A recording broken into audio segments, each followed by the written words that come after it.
Halo, nama saya Made Sukaryawan.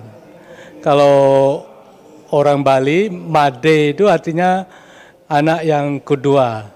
Jadi saya anak kedua. Saya dulu semenjak kecil saya udah senang buat ukir-ukiran kayu.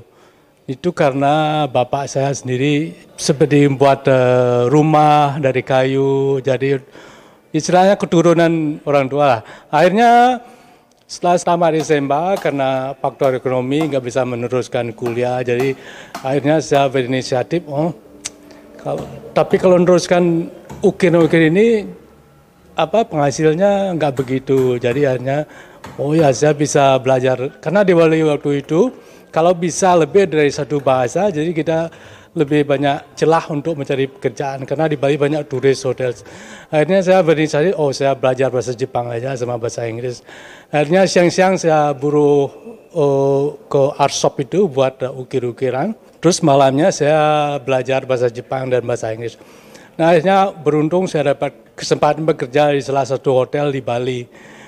Itu mulainya kurang lebih tahun 1995 kalau nggak salah. Nah semenjak itulah saya kerja di hotel. Nah akhirnya tahun 2000 karena hotel kita membutuhkan tenaga yang bisa bahasa Chinese, bahasa Inggris, bahasa Prancis. Akhirnya istri saya dia datang ke Bali pas cari kerja karena mereka butuh tenaga orang bahasa Chinese karena istri saya orang Taiwan, orang lokal. Nah akhirnya di situ kita ketemu. Nah terus karena udah berapa tahun kerja, saya kurang lebih 18 tahun, terus istri saya 10 tahun akhirnya kita kalau kita terus kerja pindah-pindah negara gini capek juga. Pas waktu itu kita libur ke Bali, terus sampai di Bali teman istri saya di Taiwan, dia bilang di sini ada lowongan kerja, mau nggak apply gitu. Enggak, di Taipei, di yoga studio. Dia bilang cobalah. Akhirnya dia diterima, makanya kita pindah ke Taiwan. Di situ ceritanya. Setelah 10 tahun di Taiwan, kurang lebih 9 tahun lah. Akhirnya perusahaan istri saya, pas kebetulan mereka yang di Taiwan, dia tutup perusahaannya. Nah setelah perusahaan istri saya tutup, akhirnya kita decide buka usaha sendirilah. Nah karena saya memang basic lah, spiritnya kayu, ukiran kayu. Terus di Taiwan, ternyata di Taiwan banyak pura-pura lokal itu kan banyak ukir-ukiran kayunya. Ya, kenapa tidak? Terus saya akhirnya ketemu teman, dia orang lokal. Dia juga pencinta ukiran gitu. Terus dia bilang, kamu mau nggak gabung sama saya? Kita buka wood carving class. Pertama kelas kita di Ilan. Waktu itu masih ingat saya ada kira-kira 15 murid. Dari sana saya, ternyata dikasih keterampilan seperti ini, ada gunanya juga ya. Kalau di Taiwan juga banyak kayu bagus-bagus.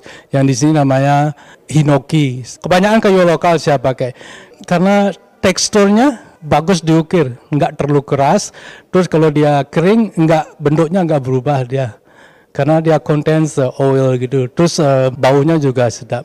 Menurut saya setiap kayu itu udah punya karakter sendiri.